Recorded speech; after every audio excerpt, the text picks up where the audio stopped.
Hi guys, welcome back to the channel. My name is Jag, and in today's class we're going to continue with our Science 10 content. And today we're going to cover single and double displacement reactions. Alright, so with that, let's get started. So how you know basically if a reaction is a single displacement reaction is by looking at the reactants, okay? If you look at the reactants, you'll notice that there is one metal by itself, okay? And there will be one compound. And what happens is the metal that's on the outside is going to displace the metal that's found in the compound, all right? So we're going to try a couple of examples, again, from the homework book. This is the Ontario Science 10 homework and activity book. Again, it has a lot of questions that you can do for practice, all right? So I'm going to write down this question first, okay? So let's try this one. So I'm not going to put the states, okay, just for now, just so we can see how the reaction takes place. However, it is really important that you do put the states in every reaction. If it's like a word problem or word equation, the teacher will always tell you what the state is, okay, at the grade 10 level. Alright, so I have aluminum here, and HCl is actually AQ here. Whenever a compound is AQ, I know it's dissolved in solution like water, and that's going to make this an acid, okay? So HCl is actually hydrochloric acid, all right? Now what I have to refer to when I'm doing a single displacement reaction is the metal activity series, okay? So I'm going to write that here. Okay, so it's called the activity series, and it basically what it's showing is how reactive metal is, okay? And it's just like a chart. So at the top of the chart will be all of the group 1 and group 2 metals, something like sodium, potassium, calcium. They're found at the top of the table, okay? Which means that these metals are very reactive. Okay, in comparison to something like copper or like gold or silver, which are found at the bottom of the table. And they are not very reactive when you're mixing them with other substances, all right? Now, if you take a look at the reactivity series, or the activity series, okay, in your textbook, I noticed that aluminum is higher up in this table in comparison to the hydrogen. So let's just underline what we're looking at. I am not looking at the chlorine here, okay, because it is a non-metal. So this activity series only shows all the metals and how reactive they are. So because aluminum is higher up in the table compared to the hydrogen, it is more reactive than hydrogen, okay? So I'm going to just make a note of that. So aluminum is more reactive, okay, than the hydrogen, which is the H, all right? So because it is more reactive, the aluminum can come in like this and it can kick out the hydrogen. So I'm going to make another arrow that's coming out. And the aluminum comes in and it's going to combine with the chlorine, all right? So it's going to be like AlCl. Again, make sure you're checking the charges in the periodic table. Aluminum has a charge of 3+, whereas chlorine has a charge of 1-, okay? I'm using the crossover method. Cross the 3 to the opposite side, okay? So it's going to be AlCl3. I hope everyone sees that, okay? Again, the crossover method. I have to make sure I cross the charges to the opposite side. I don't need to use the actual charges. I'm just using the number here, okay? So you notice that the aluminum came in, it kicked out the hydrogen, and now the hydrogen is by itself, okay? So I'm just going to take out the charges here. So this is what the reaction looks like now, okay? So does everyone agree with that? And are we done here? Again, as soon as you write the reaction, like the actual equation, I have to just double check to make sure it is balanced, all right? So we are looking at, so let me take out the arrows so we can see it. Okay, so if I look on the product side, I see I have 3 chlorine here. There's also 2 hydrogens, okay? So what I want to do is maybe put a 6 in front, okay? And that's the only way I can actually balance this. If I put a 2 in front of AlCl3, okay, it's going to be 3 times 2, so 6 chlorine, all right? But remember, because I put a 2 in front, on the product side, there are also 2 aluminum atoms. So I have to make sure I put a 2 in front of the aluminum, like that.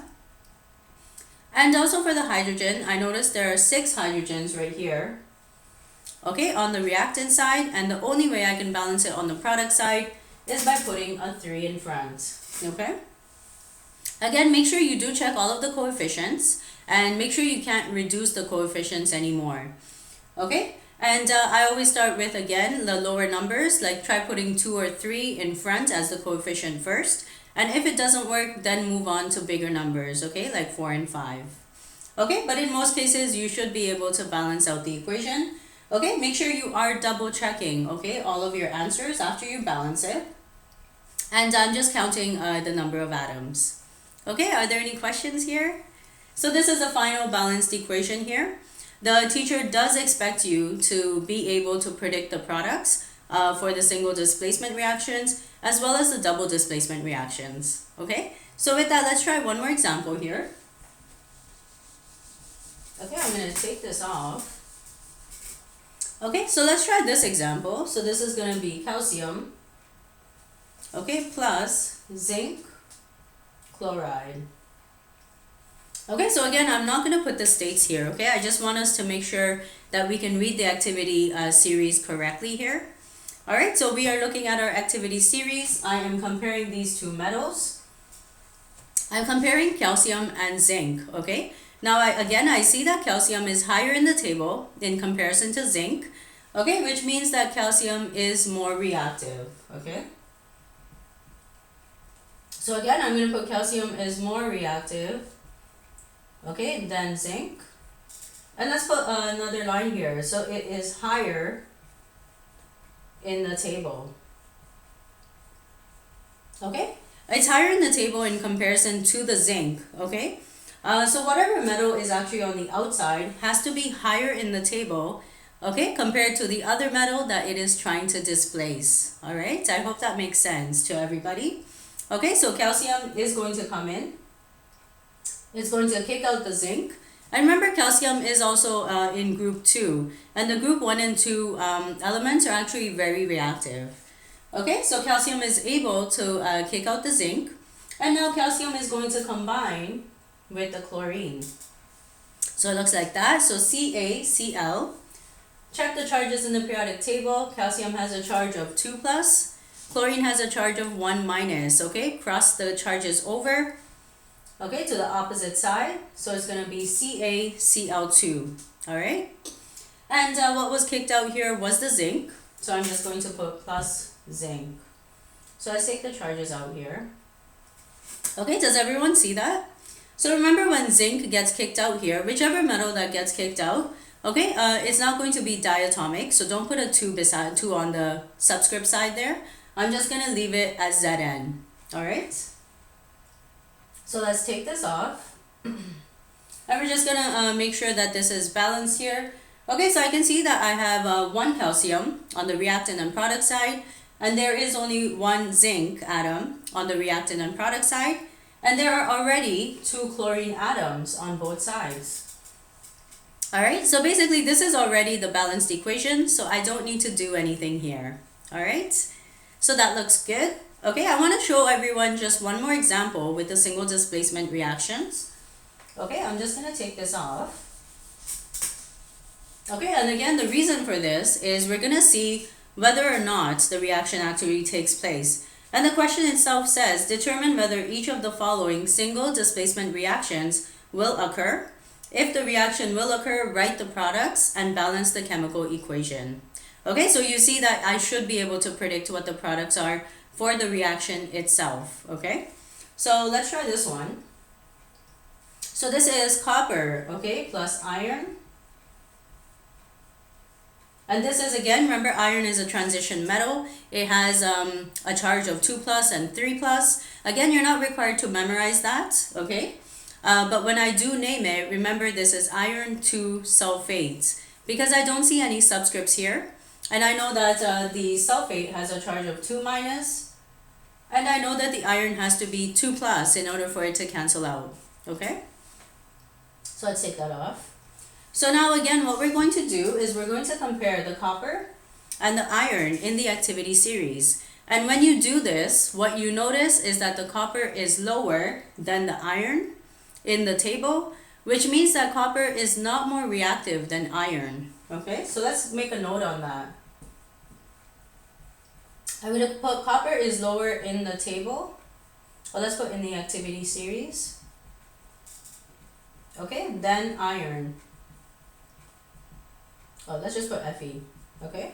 So make sure you do double check, okay, in the activity series. It only applies for the single displacement reactions. Okay, something that's near the bottom of the table is just not very reactive. Okay, it can't go up in the table and try to displace another element that is more reactive. Okay, so in this case here, I'm going to put copper, okay, is not, let's underline it, it is not more reactive.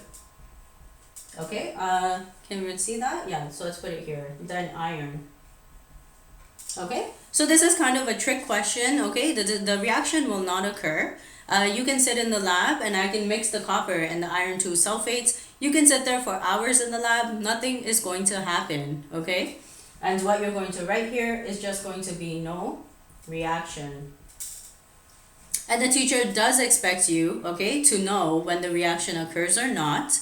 And you can see something like this, like an activity series. It is very helpful, okay? There are some real life applications to it. Like, why would I sit in the lab for hours trying to do this reaction that's not going to take place at all, okay? All right, so that looks good, okay? And that's basically for the single displacement reactions, okay? So with that, let's move to the double displacement reactions. Let's try a couple of examples. So let me take this off.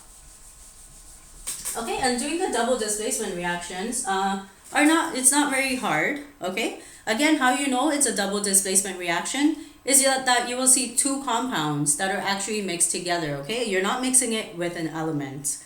So let's try this example here. Okay, so it's calcium chloride, and I'm adding it to silver nitrate. Again, okay, I would make sure that you do like practice, okay, writing out the word equations. That's actually very important. It's not just the skeleton equations. Every time you write out the word equation, it's like really good practice, also in terms of like naming the compounds. And again, if you are not writing the correct formulas, okay, for any skeleton equation, you will not be able to balance it, okay? Always make sure you're double checking that. All right, so let's look at this reaction here. Okay, this is a double displacement reaction. I can see that there are two compounds, okay? I do have to predict, okay, the products in this case, all right? And what we're going to do is just switch the partners, okay? So I'm going to draw arrows so you can see it. So the metal is going to combine basically with the non-metal, okay, or the anion, which is negatively charged. So in this case, calcium is going to combine with the nitrates. So I'm going to put CaNO3. We're going to do it slowly. Let's just check the charges in the periodic table. Calcium has a charge of 2+. Nitrate has a charge of 1-. Okay, I'm going to cross the charges over. Because nitrate is a polyatomic ion, make sure you are putting this in brackets. And then the 2 outside, okay? So I can see this 2+ charge is going to the opposite side there. Okay, that's how you write the formula for calcium nitrate. Okay, so let's just take the charge out. Okay, and next, again, I'm going to have the metal combine with the non-metal, okay? So again, Ag is the metal here. It's combining with chlorine. So let's put AgCl. As soon as you write the formula, again, make sure you're just checking the charges, cross the charges over. Okay, Ag has a charge of 1+, chlorine has a charge of 1-, and they cancel out, okay? So there are not going to be any subscripts here. I don't need to cross anything over. All right, so this looks good. And with that, you could just take the arrows out now. Let's take out the arrows. Okay, because again, as soon as you write the products for the double displacement reaction, I do want to make sure I am balancing the equation, okay? So if you're looking here, I have 2 molecules of NO3. So I'm going to just put a 2 in front here, which shows that you have 2 molecules of NO3. Okay, so when you are balancing the polyatomic ions, make sure you're just balancing them all together, okay? So again, if I'm looking here, I have 2 atoms of silver, which is Ag. So I'm going to put 2 in front here. Okay, so when you put 2 in front of the AgCl, I have 2 atoms of Ag.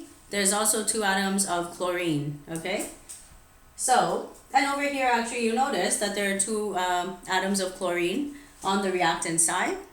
And on both sides, I only have 1 atom of calcium. Alright, so this is actually my balanced equation. If there's no number in front, I don't need to put a 1, okay? Just assume that there's a 1 there. Okay, are there any questions? So with that, let's try this last example here, okay? I'm going to take this off. Okay, and let me pick a double displacement reaction here, okay? So let's try this one. So AlNO3. So it says aluminum nitrate plus Na2. Okay, don't worry about the actual compound, what it is. Okay, because there are a lot of different compounds, and don't get worried even if you see something like this. Okay, I'm just doing a double displacement reaction. So the aluminum is going to combine with the CrO4. Okay, now the charge on CrO4 is basically 2 minus, okay, and that's where that 2 is coming from, because I know sodium has a charge of 1 plus. Okay, so I'm going to take it off, and we are just going to combine them together. So this is going to be aluminum CrO4, like that. Okay, so remember again, aluminum has a charge of 3 plus, CrO4 has a charge of 2 minus. You're going to cross it over, so it's going to be Al2. Let's move it over a little bit so you can see. Okay, and then the CrO4 3. Does everyone see that? Okay, so again, the teacher can give you something like this, even if it's a compound you haven't seen before. I still know what the charge is on it by just looking at the reactants, okay? And then the sodium is going to combine with the nitrates, so NaNO3. Okay, for some of these polyatomic ions, I should know what the charge is, okay? But usually the teacher will give you the table, so you don't need to memorize that. Sodium has a charge of 1 plus, nitrate is 1 minus, okay? And they cancel out. So I'm going to take out the charges here, okay? This is my reaction. And let's take the arrows out as well, okay? It's just easier to see it, okay, when you're balancing the equation. So take everything out. So let's start off with the sodium. There are 2 sodium atoms on the reactant side. I'm going to put a 2 in front on the product side. So I have 2 sodium, and there's 2 NO3 nitrate molecules. And I notice on this side, I also have 2 nitrate molecules, okay? Let's try the chromate. So I see there are 3 chromates here, CrO4, okay? So I'm going to actually put a 3 in front, okay? So I do notice it's going to change the numbers that I'll have to change again for the coefficients. So let's maybe write it down here, okay? So 3 times 2, so 6 sodium. There's 3 of the CrO4, okay? And on this side here, I see there's 1 aluminum, and there are 2 nitrates, okay? So again, let's do it on this side. I have 2 aluminum. Well, let's like put it together, okay? So 2 aluminum, and there are 3 of the CrO4s, okay? Because I put 2 in front already, I'm just going to keep the 2. So 2 sodium and 2 nitrates. I would maybe do the table, okay, for this type of question. So just in case, you want to make sure that you are getting the right answer, okay? So again, I do notice that there are 2 aluminum here. So we're going to put 2 in front, okay, on the reactant side. So now I have 2 aluminum, just cross it out, okay? And now there are 6 of the nitrates. Okay, and again, the only way I can get a 6 here on the product side is if I put a 6 in front.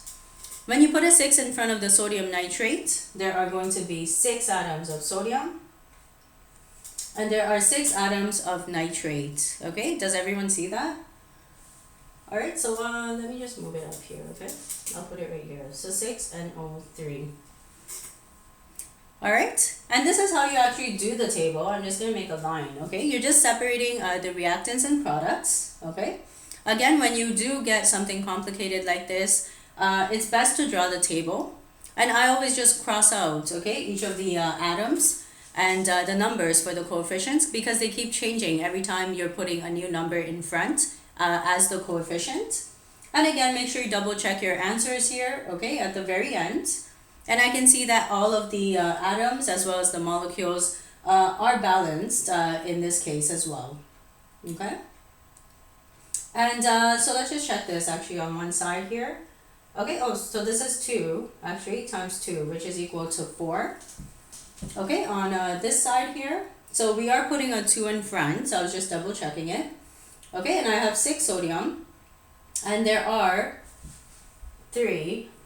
So actually this should be 3 right here, okay? So I'm going to change the NO3 to actually 6. Okay, so yeah, okay, so it should be 3 here. Actually, I put a 2, okay? That was my mistake. Because remember, aluminum does have a charge of 3 plus, okay? And the nitrate is 1 minus. Okay, so when you cross it over, it should be AlNO3 and brackets with the 3 outside, all right? Okay, so I can see there are 2 aluminum, there are 6 nitrate molecules, there are 6 sodium atoms, and there are 3 molecules of the CrO4, okay, on both sides. And you notice, even when I wrote the subscript and it was wrong, I can tell right away, because when I'm trying to balance, I can see that it's not working out. Okay, so make sure you are checking all of your formulas, and that way the balancing works out at the end as well. Okay?